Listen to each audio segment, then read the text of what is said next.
ناصحا ومجددا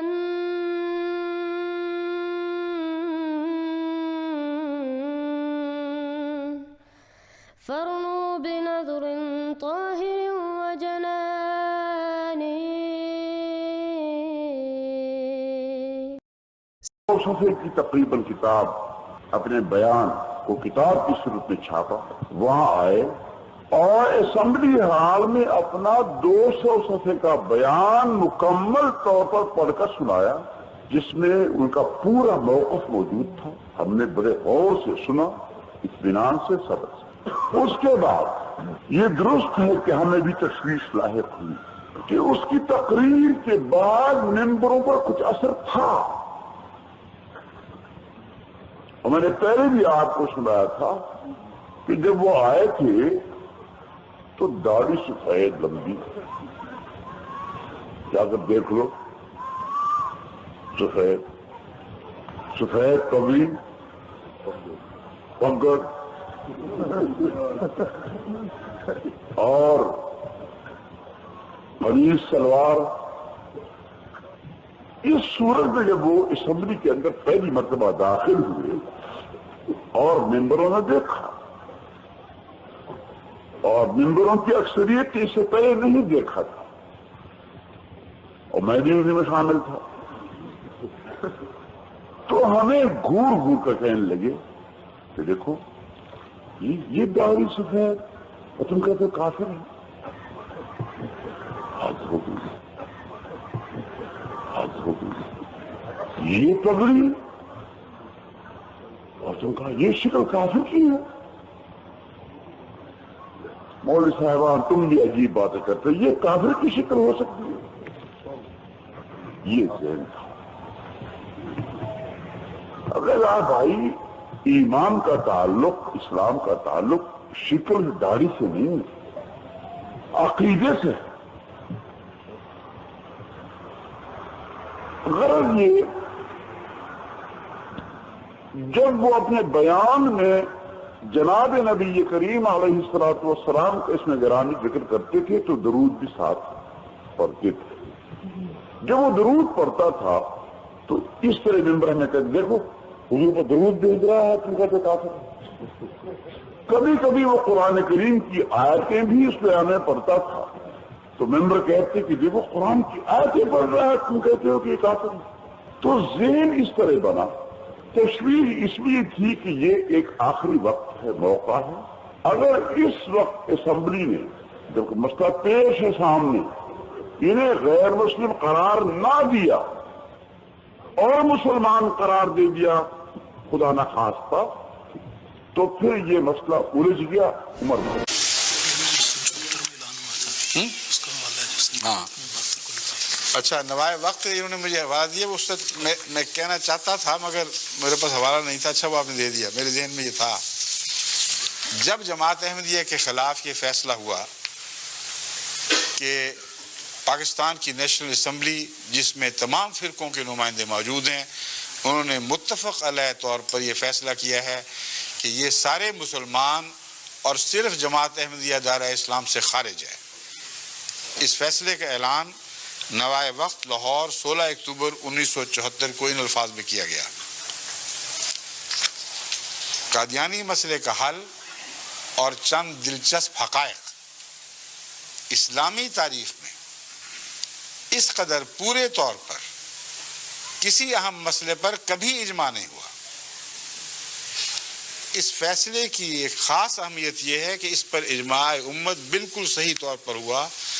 اسلام کی ساری تاریخ میں اس قدر پورے طور پر کسی اہم مسئلے پر کبھی اجتماع امت نہیں ہوا. اجماع امت میں ملک کے سب بڑے سے بڑے علماء دین اور حاملان شرع متین کے علاوہ تمام سیاسی لیڈر اور ہر گروپ کے سیاسی رہنما کما متفق ہوئے، اور صوفیاء کرام اور عارفین باللہ برگزیدگان نے تصوف و طریقت کو بھی پورا اتفاق ہوا. قادیانی فرقے کو چھوڑ کر جو بھی 72 فرقے مسلمان یہاں تان ٹوٹ گیا. Cat is out of the bag. اس کے بعد ہنسی آتی ہے دیکھ کے اتنی بڑی بڑی بنیادیں ایسے دعوے بنائے تمام علماء شرع متین اور صوفیاء بزرگ و کرام. قادیانی فرقے کو چھوڑ کر جو بھی 72 فرقے مسلمانوں کے بتائے جاتے ہیں سب کے سب اس مسئلہ کے حل پر متفق اور خوش ہیں. اب بتائیں اپنا 72 ہونا مان گیا کہ نہیں؟ 72 ہونا مان گئے. فتویٰ اپنا لگائیں گے یہ محمد رسول اللہ کا فتویٰ چلے گا. اب بتاؤ, انہوں نے 72 ہونا تسلیم کر لیا, ہم بھی مان گئے, مگر فتویٰ 72 پر صرف رسول اللہ صلی اللہ علیہ وسلم کا چلے گا. اسی لیے اس فیصلے سے پہلے اس کا حوالہ دے کر اس وقت کے ہمارے امام حضرت خلیفۃ المسیح ثالث نے نیشنل اسمبلی میں بیٹھ کر ان کو مطلبہ کیا تھا کہ دیکھو تم نے خدا کے نام پر یہ حکومت لی ہے, محمد رسول اللہ صلی اللہ علیہ وسلم کے کلمہ پڑھ کے یہ حکومت لی ہے, تم اجتماعی طور پر حضور اکرم کے فیصلے کے خلاف بغاوت نہ کرو. تمہیں یہ تو حق ہے کہ تم میں سے ہر فرقہ یہ کہے کہ ہم جماعت ہیں, باقی 72 ہیں, مگر یہ حق نہیں ہے کہ اپنے آپ کو 72 بھی کہو اور جنتی بھی قرار دو. یہ وارننگ سن کر پھر یہ اعلان ہوا ہے. اب آپ فیصلہ فرما لیں خود ہی. جس وقت اسمبلی کے فلور پر مرزا ناصر جو قادیانیوں کا سب سے بڑا امام تھا اسے بلایا گیا کہ ہم تجھے کافر قرار دینے لگے, آ کر اپنی صفائی پیش کر, تو معلوم ہونا چاہیے آپ کو مرزا ناصر نے اپنی بغل سے نیچے سے کتاب نکالی. اس وقت دیوبندی حضرات کے بہت بڑے بزرگ مفتی محمود صاحب وہ زوردار تقریر کر رہے تھے کہ یہ کافر ہیں, یہ کافر ہیں. مرزا ناصر نے کہا اٹینشن پلیز, مفتی محمود صاحب آپ کون ہیں؟ کہا دیوبندی.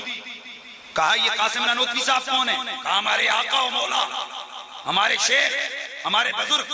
تو اس نے کتاب نکالی تخزیر الناس. اس نے کہا آپ کے شیخ صاحب نے تو لکھا ہے اگر نبی پاک کے بعد کوئی اور نبی آ جائے تو حضور کی ختم نبوت میں فرق نہیں پڑتا. تو حضرت صاحب اگر مرزا قادیانی نبی آ گیا تو پھر تمہیں کیا تکلیف ہو گئی؟ تمام اسمبلی ہال پر سناٹا طاری ہو گیا. تمام اسمبلی ہال پر سناٹا طاری ہو گیا. بھٹو صاحب ادھر ادھر دیکھ رہے, اب ساروں نے سر نیچے دیے, اب ساروں نے سر نیچے دیے. مرزا ناصر نے کہا کہ ہمارے سے پہلے تم دیوبندیوں کے اوپر فتویٰ لگے گا. دنیا نے دیکھا, اسمبلی کے ریکارڈ میں موجود ہے, 80 گھنٹے تک پاکستان کی قومی اسمبلی میں آرڈیننس پاس کرنے کے لیے جھوٹے نبی کے جھوٹے خلیفہ نے سارے مسلمان علماء کو پانی پلا پلا کے مارا. سارے مسلمان علماء کو پانی پلا پلا کے مارا. سارے مسلمان علماء کو پانی پلا پلا کے مارا.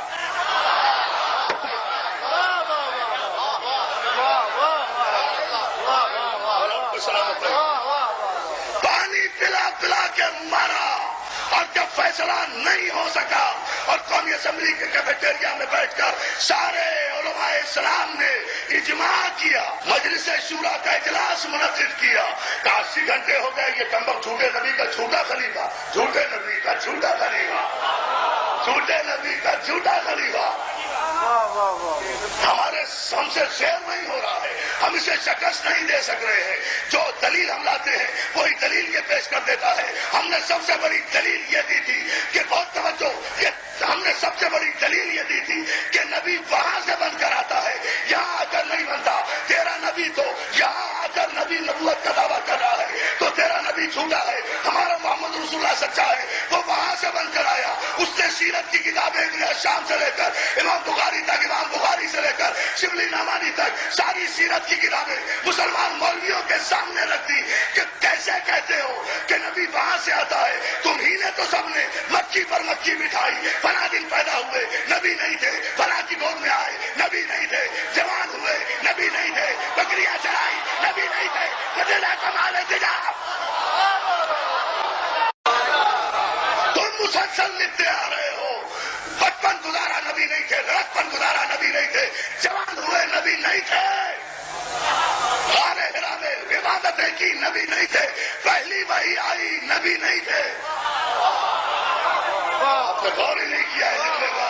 پہلی وہی آئی, فرشتہ آیا, کہا اقرأ باسم ربک الذی خلق, تو اس وقت بھی نہیں سمجھے.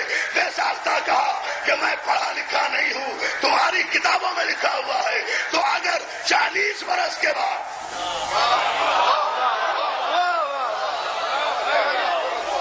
یہاں سے دلیل کو رد کیا, میں چھوڑ رہا ہوں سارا مضمون, یہاں سے دلیل کو رد کیا, فوراً علماء کہتے ہیں ہم نے تو یہ بھی دلیل دی کہ نبی نور ہوتا ہے, نبی معصوم ہوتا ہے, نبی نور ہوتا ہے, نبی معصوم ہوتا ہے. علماء دیوبند کی ساری کتابیں مرزا ناصر احمد نے ان کے منہ پر دے ماری کہ نبی اگر نور ہوتا ہے تو یہ آج تک لکھتے آ رہے ہو اس آیت کی تفسیر میں, کیا نا بشر ہوں مجھکم یوحا الیہ, میں تمہاری طرح بشر ہوں. اے مسلمان مولویو, اگر تمہارا نبی تم جیسا ہو سکتا ہے تو میرا غلام احمد تو تم سے بہت اچھا ہے.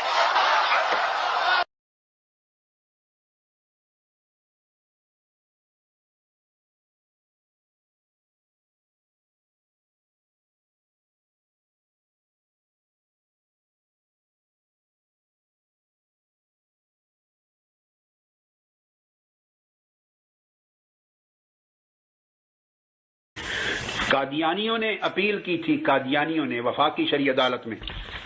یہ جتنے میں بتا رہا ہوں فیصلے سب سرکاری طور پہ چھپے ہوئے ہیں, پی ایل ڈی میں, پی ایل جے میں, سپریم کورٹ, ہائی کورٹ, وفاقی شرعی عدالت کے تاریخی فیصلوں کے سرکاری ریکارڈ میں چھپے ہوئے ہیں, کتابوں میں بھی ہیں. 1984 میں وفاقی شرعی عدالت میں قادیانیوں نے اپیل دائر کی کہ ہمیں ہماری عبادت گاہوں کا نام مسجد رکھنے سے روکا جا رہا ہے, ہمیں کلمہ پڑھنے سے روکا جا رہا ہے, اذان سے روکا جا رہا ہے, وغیرہ وغیرہ. جو شاعر اسلام تھے ان کے استعمال کی اجازت دی جائے, مسلم اقلیت ہمیں مذہبی آزادی دی جائے, اس میں مداخلت کیوں کی جا رہی ہے؟ مذہبی آزادی دی جائے, یہ ہمارا مذہب ہے, ہمارے شاعر ہیں تو ہمیں اجازت دی جائے, اس میں مداخلت نہ کی جائے. یہ آئین ہے پاکستان کا. یہ کیس تھا, اس پر پورے ملک کے یہ سارے علماء پیش ہوئے, چوٹی کے. جب یہ پیش ہوئے, پوری سماعت ہو چکی, تو میں اللہ کو گواہ بنا کر بتا رہا ہوں, لا الہ الا اللہ محمد رسول اللہ, یہ سارے شکست کھا گئے. اب یہ اندر کی سٹوری ہے, میں آپ کو آج اندر کی بات بتا رہا ہوں. اور قادیانیوں کی اپیل کو خارج نہیں کروا سکے اور اپنی تصحیح کروا لی. اس میں وہ تحفظ ناموس رسالت والے بھی تھے, تحفظ ختم نبوت والے بھی تھے, علماء دیوبند بھی تھے, اہل حدیث بھی تھے, اہل سنت بھی, سارے تھے. عدالت کے جو سوال تھے جو قادیانیوں نے اٹھائے تھے ان میں سے کسی ایک کا بھی جواب نہیں دے سکے. عدالت کے جو سوال تھے جو قادیانیوں نے اٹھائے تھے ان میں سے کسی ایک کا بھی جواب نہیں دے سکے. ہم تو رکھتے ہیں مسلمانوں کا دین, دل سے ہے خدا میں ختم المرسلین.